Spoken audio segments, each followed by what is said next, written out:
శ్రీ మహాగణాధిపతయే నమః శ్రీమాత్రే నమః మాచిరాజ్ భక్తి ప్రేక్షకులందరికీ నమస్కారం. నవంబర్ 11వ తేదీ నుంచి నవంబర్ 20వ తేదీ వరకు ఈ 10 రోజుల్లో మేషాది ద్వాదశ రాశుల వాళ్ళకి రాశి ఫలితాలు ఏ విధంగా ఉండబోతున్నాయో, ఏ గ్రహాలు అనుకూలిస్తున్నాయో, ఏ గ్రహాలు అనుకూలించటం లేదో, అనుకూలించని గ్రహాలు యోగించడానికి ఎలాంటి ప్రత్యేకమైన పరిహారాలు చేసుకోవాలో, అలాగే ఏ దేవీ దేవతల ఆలయ దర్శనం చేసుకోవాలో, ఎలాంటి మంత్రాలు జపించుకోవాలో, ఎలాంటి స్తోత్రాలు వినాలో, ఎలాంటి ద్రవ్యాలు దానం ఇచ్చుకోవాలో, సకల దేవతా స్వరూపమైనటువంటి గోమాతకు ఎలాంటి ఆహారం తినిపించినట్లయితే వ్యతిరేక గ్రహాలు ఇచ్చే వ్యతిరేక ఫలితాలు తొలగిపోయి అనుకూల ఫలితాలు సిద్ధింపజేసుకోవచ్చు. ఈ 10 రోజుల్లో ద్వాదశ రాశుల వాళ్ళకి అద్భుతమైన ఫలితాలు పొందాలంటే పాటించాల్సిన ముఖ్యమైన విధి విధానాలు ఏంటో, అన్ని సమస్యల నుంచి బయటపడటానికి పాటించాల్సిన ముఖ్య విధులేంటో ఈ వీడియోలో మనం తెలుసుకుందాం. తదుపరి కుంభరాశి. కుంభరాశి వాళ్ళకి నవంబర్ 11వ తేదీ నుంచి నవంబర్ 20వ తేదీ వరకు 10 రోజుల్లో రాశి ఫలితాలు పరిశీలిస్తే, ఈ 10 రోజుల్లో కుంభరాశి వాళ్ళకి సూర్యుడు 9, 10 స్థానాల్లో సంచారం చేస్తున్నాడు. మొదటి 5 రోజులు అంటే నవంబర్ 11 నుంచి నవంబర్ 15 వరకు సూర్యుడు 9వ స్థానంలో వ్యతిరేక ఫలితాలు ఇస్తున్నాడు. అంటే ఆఫీసులో ప్రమోషన్ వచ్చినట్టే వచ్చి జారిపోతుంది, ఇంక్రిమెంట్ వచ్చినట్టే వచ్చి లాస్ట్ మూమెంట్లో తప్పిపోతుంది, లాస్ట్ మూమెంట్లో ఇంక్రిమెంట్ ఆపేస్తారు, కావాల్సిన చోటికి ట్రాన్స్ఫర్ కూడా హోల్డ్లో పెడతారు. పాలిటిక్స్లో కూడా ఎంత కష్టపడ్డా మీకు పేరు రాదు. తండ్రి వైపు బంధువులతో అకారణంగా చికాకులు వస్తాయి. పిత్రార్జిత ఆస్తులు కూడా వచ్చినట్టే వచ్చి చేజారిపోతూ ఉంటాయి. మొదటి 5 రోజుల్లో సూర్యుడి బలం లేదు కాబట్టి ఇలా ఫలితాలు ఉంటాయి. కానీ నవంబర్ 16 నుంచి నవంబర్ 20 మధ్యలో చివరి 5 రోజుల్లో సూర్యుడు 10వ స్థానంలో సంచారం చేస్తున్నాడు. అంటే ఆగిపోయిన ప్రమోషన్ మీకు వస్తుంది, ఆపేసిన ఇంక్రిమెంట్, హోల్డ్లో పెట్టిన ఇంక్రిమెంట్ మీకు ఇస్తారు, శాంక్షన్ చేస్తారు. ఆఫీసులో మీరు చెప్పిందే వేదం చేసిందే శాసనం అన్నట్లుగా ఉంటుంది. మీ రికగ్నైజేషన్ అనేది ఆఫీసులో తెలుస్తుంది. మీరు పడ్డ కష్టానికి తగిన ఫలితం నవంబర్ 16 నుంచి నవంబర్ 20 మధ్యలో కుంభరాశి వాళ్ళకి ఆఫీసులో కనిపిస్తుంది. బాస్ మీకు రెస్పెక్ట్ ఇస్తాడు, కొలీగ్స్ మీకు రెస్పెక్ట్ ఇస్తారు, మీ వర్క్ని బాసు కొలీగ్స్ గుర్తిస్తారు. మీకు అధికారము, హోదా, గౌరవం అన్నీ కూడా ఆఫీసులో నవంబర్ 16 నుంచి నవంబర్ 20 మధ్యలో లభించే అవకాశాలు చాలా ఎక్కువగా ఉన్నాయి. అంటే ఆఫీసులో మీరు చక్రం తిప్పగలుగుతారు. పాలిటిక్స్లో కూడా నవంబర్ 16 నుంచి 20 మధ్యలో చక్రం తిప్పుతారు. తండ్రి వైపు నుంచి రావాల్సిన ప్రాపర్టీస్ పరంగా కూడా రావాల్సినవి నవంబర్ 16 నుంచి నవంబర్ 20 మధ్యలో ప్రయత్నిస్తే వచ్చే యోగం ఉంది. తండ్రి వైపు బంధువులు మీకు అనుకూలంగా ఉంటారు.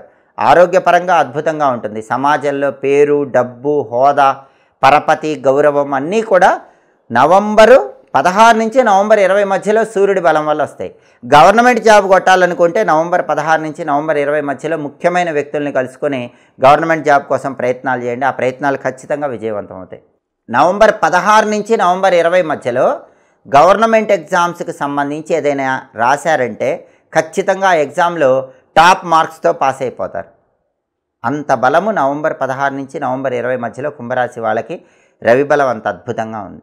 అలాగే కుంభరాశి వాళ్ళకి ఈ 10 రోజుల్లో బుధుడి బలం మాత్రం లేదు. బుధుడు 10వ ఇంట్లో వ్యతిరేక ఫలితాలు ఇస్తున్నాడు. కాబట్టి కుంభరాశి విద్యార్థులు మాత్రం కొంచెం హార్డ్ వర్క్ చేయాలి. హార్డ్ వర్క్ చేస్తేనే ర్యాంకులు వస్తాయి. కొత్త జాబ్ కోసం మాత్రం ఇంటర్వ్యూలకు వెళితే 100% సెలెక్ట్ అయ్యే యోగం లేదు. కొంచెం స్ట్రగుల్తోనే సెలెక్ట్ అవుతారు. 10వ ఇంట్లో బుధుడు వ్యతిరేకంగా ఉంటాడు కాబట్టి క్వాలిఫికేషన్కి తగిన కొత్త జాబ్ కోసం మీరు ఇంటర్వ్యూకి వెళితే ఇంటర్వ్యూలో అంత గొప్పగా పర్ఫామ్ చేయడానికి అవకాశం లేదు. కొన్ని కష్టాలు, ఒడిదుడుకులు అనేవి ఇంటర్వ్యూలో కనిపిస్తాయి. అలాగే వ్యాపారంలో కూడా ఒడిదుడుకులు ఉంటాయి. 10వ ఇంట్లో బుధుడు ఉన్నాడు కాబట్టి కుంభరాశి వ్యాపారస్తులకి ఊహించిన స్థాయిలో లాభాలు రావు, కొంచెం తక్కువ స్థాయిలోనే లాభాలు వచ్చే అవకాశాలు ఉన్నాయి. అలాగే శుక్రుడు కుంభరాశి వాళ్ళకి 9వ ఇంట్లో అద్భుతంగా ఉన్నాడు. భాగ్యంలో శుక్రుడు ఉన్నప్పుడు పూర్వజన్మ పుణ్యం, పూర్వజన్మ అదృష్టం కలిసి వస్తుంది. దానివల్ల ఆకస్మిక ధనప్రాప్తి యోగం ఉంటుంది. కుంభరాశి వాళ్ళకి అనుకోకుండా అకస్మాత్తుగా ధనం కలిసి వస్తుంది. అలా ధనం కలిసి రావటం వల్ల ఆశ్చర్యాన్ని పొందుతారు. అంటే అవసరానికి ధనం చేతికి సమకూరుతుంది, ఊహించని విధంగా ధనం చేతికి అందుతుంది. సినిమా, టీవీ రంగాల్లో, సంగీత, నాట్య రంగాల్లో చక్రం తిప్పే అవకాశం ఉంది. బ్రహ్మాండమైన ఆపర్చునిటీస్ వస్తాయి. పేరు, డబ్బు, కళారంగంలో పొందగలుగుతారు. అలాగే భార్యాభర్తల మధ్య ఉన్నటువంటి చిన్న చిన్న విభేదాల నుంచి కూడా సులభంగా బయటపడతారు. వాక్చాతుర్యంతో ఎదుటి వాళ్ళని ఆకట్టుకోగలుగుతారు. భాగ్యంలో శుక్రుడి వల్ల ఈ ప్రయోజనాలన్నీ కుంభరాశి వాళ్ళకు ఉంటాయి. అయితే కుజుడు మాత్రం 10వ ఇంట్లో వ్యతిరేకంగా ఉన్నాడు. 10వ ఇంట్లో కుజుడు వ్యతిరేకంగా ఉన్నప్పుడు ఈ 10 రోజుల్లో ఏం జరుగుతుందంటే ఫుడ్ బిజినెస్ డల్గా ఉంటుంది. Hotel come restaurant business, rice, ఎండుమిర్చి ఇలాంటి వ్యాపారాలు చేసే వాళ్ళకి మాత్రం అంత గొప్పగా ఏముండదు. కాపర్ మెటీరియల్ బిజినెస్లు చేసే వాళ్ళకి కూడా అంత గొప్పగా ఉండదు. రియల్ ఎస్టేట్ కూడా యావరేజ్గా ఉంటుంది, అంత గొప్ప లాభాలు ఏం కనిపించవు. ప్రాపర్టీ కొనటానికి కానీ అమ్మటానికి కానీ గొప్ప బలమేమి లేదు. బ్యాంకు లోన్లు శాంక్షన్ కావటం కూడా కొంచెం కష్టంగానే ఉంటుంది. 10వ ఇంట్లో కుజుడు ఉండటం వల్ల ఈ వ్యతిరేక ఫలితాలు ఉంటాయి. ఎలక్ట్రికల్ అండ్ ఎలక్ట్రానిక్స్ రంగంలో ఉన్న వాళ్ళకు కూడా కొన్ని ఒడిదుడుకులు ఉండే అవకాశాలు ఉన్నాయి. పోలీస్ సెక్టార్, మిలిటరీ సెక్టార్లో కూడా కొన్ని టెన్షన్స్ అనేవి ఈ 10 రోజుల్లో కనిపిస్తూ ఉంటాయి. 10వ ఇంట్లో కుజుడి వల్ల ఈ వ్యతిరేక ఫలితాలు అనేవి ఉంటాయి. అయితే కుంభరాశి వాళ్ళకి నవంబర్ 16 నుంచి నవంబర్ 20 మధ్యలో గవర్నమెంట్ జాబ్స్కి ట్రై చేసేటప్పుడు స్టేట్ గవర్నమెంట్ జాబ్సే ట్రై చేయండి. సెంట్రల్ గవర్నమెంట్ రావటం కష్టం, ఎందుకంటే 10వ ఇంట్లో కుజుడు ఉన్నాడు కాబట్టి అసలు ఈ 10 రోజుల్లో సెంట్రల్ గవర్నమెంట్ జాబ్ రావటం మాత్రం కష్టం. స్టేట్ గవర్నమెంట్ జాబ్ కోసం ట్రై చేయాలంటే మాత్రం నవంబర్ 16 నుంచి నవంబర్ 20 మధ్యలో ట్రై చేస్తే 10వ ఇంట్లో రవి బలం వల్ల స్టేట్ గవర్నమెంట్ జాబ్స్ పరంగా అనుకూల ఫలితాలు ఉన్నాయి. కాబట్టి మొత్తం మీద కుంభరాశి వాళ్ళకి బుధుడి బలం ఈ 10 రోజుల్లో లేదు, కుజుడి బలం ఈ 10 రోజుల్లో లేదు. శుక్రుడి బలం బ్రహ్మాండంగా ఉంది, చివరి 5 రోజుల్లో రవి బలం బ్రహ్మాండంగా ఉంది. కాబట్టి బుధుడి బలం పెరగటానికి గణపతి ఆలయ దర్శనం చేయాలి. గణపతికి సంబంధించినటువంటి పూజ గరిక ఎర్ర పుష్పాలతో పూజ చేయించుకోవాలి. దేవాలయానికి వెళ్ళటం వీలు కాకపోయినా ఇంట్లో గరిక ఎర్ర పుష్పాలతో గణపతిని పూజిస్తూ గాం గీం గూం గైం గౌం గహ అనేటటువంటి గణేష మాతృకాన్యాస మంత్రాన్ని రోజు 21 సార్లు చదువుకోండి. గాం గీం గూం గైం గౌం గహ అద్భుతమైన ఫలితాలు ఉంటాయి. సంకటనాశిక గణేష స్తోత్రం వినండి. నానబెట్టిన పెసలు ఆవుకు పెట్టండి. అలాగే కేజింబావు పెసలు బ్రాహ్మణుడికి దానం ఇవ్వండి. బుధుడి బలం పెరుగుతుంది. అలాగే కుజుడి బలం పెరగాలంటే, ఫుడ్ బిజినెస్లో షైన్ అవ్వాలంటే, లాభాలు రావాలంటే, రియల్ ఎస్టేట్లో లాభాలు రావాలంటే నరసింహస్వామి ఆలయ దర్శనం చేయండి. ఓం నమో నారసింహాయ రోజు 21 సార్లు చదువుకోండి. లక్ష్మీ నృసింహ కరావలంబ స్తోత్రం చాంటింగ్ వినండి. నానబెట్టిన కందులు బెల్లంతో కలిపి ఆవుకు పెట్టండి. కేజింబావు కందులు ఎర్ర వస్త్రంలో మూట కట్టి బ్రాహ్మణుడికి దానం ఇవ్వండి. అప్పుడు 10వ ఇంట్లో కుజుడు ఇచ్చే వ్యతిరేక ఫలితాలు తొలగిపోయి కుజుడు అనుకూలిస్తాడు. అలాగే సూర్యుడు కూడా మొదటి 5 రోజుల్లో బాలేడు. నవంబర్ 11 నుంచి నవంబర్ 15 మధ్యలో ఆఫీసులో టెన్షన్స్ ఇస్తున్నాడు. ఆ సమయంలో రోజు ఓం సవిత్రే నమః అని 21 సార్లు అనుకోండి. సూర్యాష్టకం వినండి. గోధుమలు దానం ఇచ్చుకోండి. నానబెట్టి గోధుమలు బెల్లంతో కలిపి ఆవుకు పెట్టండి. ఆ మొదటి 5 రోజుల్లో సూర్యుడి బలం కూడా పెరుగుతుంది. ఈ పరిహారాలు చేసుకుంటే ఈ 10 రోజుల్లో కుంభరాశి వాళ్ళు అద్భుతమైన శుభ ఫలితాలు అందిపుచ్చుకోవచ్చు. నవంబర్ 11వ తేదీ నుంచి నవంబర్ 20వ తేదీ వరకు మేషాది ద్వాదశ రాశుల వాళ్ళకి అన్ని రకాలుగా కలిసి రావాలంటే దీర్ఘకాల సంచారం చేసే గ్రహాలను కూడా తప్పకుండా ప్రసన్నం చేసుకోండి. ఎందుకంటే దీర్ఘకాల గ్రహాలు ప్రసన్నమైతే యోగం అనేది తొందరగా వస్తుంది.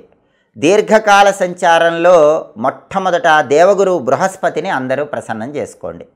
గురువు బలం ఉంటే డబ్బుకు లోటు ఉండదు, ఉద్యోగపరంగా ఇబ్బందులు ఉండవు, ఫైనాన్షియల్ స్టెబిలిటీ అనేది ఉంటుంది. కాబట్టి గురువును ప్రసన్నం చేసుకోవటానికి ఈ 10 రోజుల్లో కూడా 12 రాశుల వాళ్ళు శివలింగానికి కొబ్బరి నీళ్లతో అభిషేకం చేసుకుంటూ ఉండండి.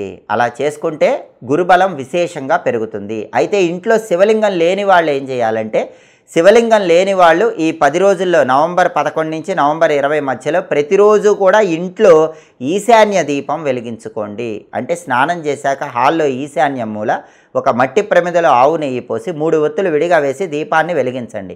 ఈశాన్య దీపము అంటారు. ఈ ఈశాన్య దీపం వెలిగిస్తే గురుబలం ద్వాదశ రాశుల వాళ్ళకి పెరుగుతుంది. ఫైనాన్షియల్ ప్రాబ్లమ్స్ తగ్గిపోతాయి, కెరీర్ ప్రాబ్లమ్స్ తొలగిపోతాయి, అలాగే జాబ్ టెన్షన్స్ అనేవి ఉండవు, వివాహ సమస్యలు కూడా తొలగిపోతాయి. వివాహాలు నిశ్చయం చేసుకోవటానికి కూడా ఈశాన్య దీపం విశేషంగా సహకరిస్తుంది. గురుబలం సంపూర్ణంగా వస్తుంది. అలాగే దీర్ఘకాల సంచారం చేసే గ్రహాలలో శనీశ్వరుడికి కూడా చాలా ప్రాధాన్యత ఉంది. ద్వాదశ రాశులలో ఎక్కువ రాశుల వాళ్ళకి ఏదో ఒక దోషం ఉంటుంది. ఏలినాటి శని దోషం, అష్టమ శని, అర్ధాష్టమ శని, కంటక శని, సప్తమ శని, వ్యయ శని, ఇలా రకరకాలుగా శని దోషం వెంటాడుతూ ఉంటుంది. ఏ రాశి వాళ్ళైనా సరే శనిని ప్రసన్నం చేసుకుంటే తొందరగా కష్టానికి తగిన ప్రతిఫలం వస్తుంది. శనిని ప్రసన్నం చేసుకోవాలంటే శని స్తోత్ర ప్రియుడని పురాణాల్లో చెప్పారు. స్తోత్రం అంటే ఆయనకు చాలా ఇష్టం. ఎన్ని పరిహారాలు చేసినా ఒక స్తోత్రం వింటే ఆయన వెంటనే అనుగ్రహిస్తాడు. అదే దశరథ శని స్తోత్రం. అందుకని అందరూ కూడా ఈ 10 రోజుల్లో వీలైనప్పుడల్లా కష్టానికి తగిన ఫలితం రావటం ఆలస్యం అవుతూ ఉంటే దశరథ శని స్తోత్రం వినండి. అలాగే శని పూర్తిగా యోగించాలంటే మీ చేత్తో నువ్వులు ఎవరికైనా ఇచ్చేయాలి. అయితే నువ్వుల దానం ఎవరు తీసుకోవట్లేదు అనుకోండి, నువ్వులు బెల్లం కలిపినటువంటి చిమ్మిలి, ఆ చిమ్మిలి గోమాతకు ఆహారంగా కొద్దిగా తినిపించండి. లేదా నువ్వులుండలు, తెల్ల నువ్వులుండలు కానీ నల్ల నువ్వులుండలు కానీ ఏవైనా ఎవరో ఒకళ్ళకి దేవాలయం బయట పంచిపెట్టేసేయండి. అప్పుడు శని తొందరగా యోగిస్తాడు, కష్టానికి తగిన ప్రతిఫలం అనేది తొందరగా లభిస్తుంది. అప్పుడు శనేశ్వరుడి అనుగ్రహం వల్ల ఏ రకంగా అయినా సరే మీకు వృత్తిపరంగా రాణిస్తారు, ఉద్యోగపరంగా, వ్యాపారపరంగా, విద్యాపరంగా 12 రాశుల వాళ్ళు శని అనుకూలత వల్ల తొందరగా ముందుకు వెళ్ళగలుగుతారు. అలాగే దీర్ఘకాల సంచారం చేసే గ్రహాలలో తర్వాత గ్రహం రాహు విదేశీ కారకుడు. విదేశాలకు వెళ్ళాలి, అబ్రాడ్ వెళ్ళాలి, అబ్రాడ్లో చదువుకోవాలి, అబ్రాడ్లో ఉద్యోగం చేయాలి, అబ్రాడ్లో వ్యాపారం చేయాలనుకునే వాళ్ళు అబ్రాడ్ తొందరగా వెళ్ళాలంటే రాహువును ప్రసన్నం చేసుకోవాలి. రాహువును ప్రసన్నం చేసుకోవాలంటే గోమాతకు ముల్లంగి తినిపించాలి. ఉడకబెట్టిన ముల్లంగి గోమాతకు తినిపిస్తే రాహు వెంటనే ప్రసన్నమైపోతాడు. అయితే దగ్గరలో గోవులు లేని వాళ్ళు ఏం చేయాలి? అలాంటి వాళ్ళు రాహువును ప్రసన్నం చేసుకోవాలంటే ఉగ్ర రూపంలో ఉన్న అమ్మవారి ఆలయంలో నిమ్మకాయ దీపాలు వెలిగించుకోండి. 2 నిమ్మకాయలు కోస్తే 4 డొప్పలు వస్తాయి. వాటిని పిండేసి వెనక్కి తీసి నువ్వుల నూనె పోసి ఒక్కొక్క దొప్పలో 2 పువ్వొత్తులు వేసి రాహుకాలంలో అమ్మవారి ఆలయంలో నిమ్మదీపాలు పెడితే రాహువు యోగిస్తాడు. విదేశీయాన ప్రయత్నాలు తొందరగా అనుకూలిస్తాయి. మిమ్మల్ని ఎవరు మోసం చేయకుండా ఉండటానికి కూడా రాహువుకు సంబంధించిన నిమ్మకాయల దీపం పరిహారం విశేషంగా సహకరిస్తుంది.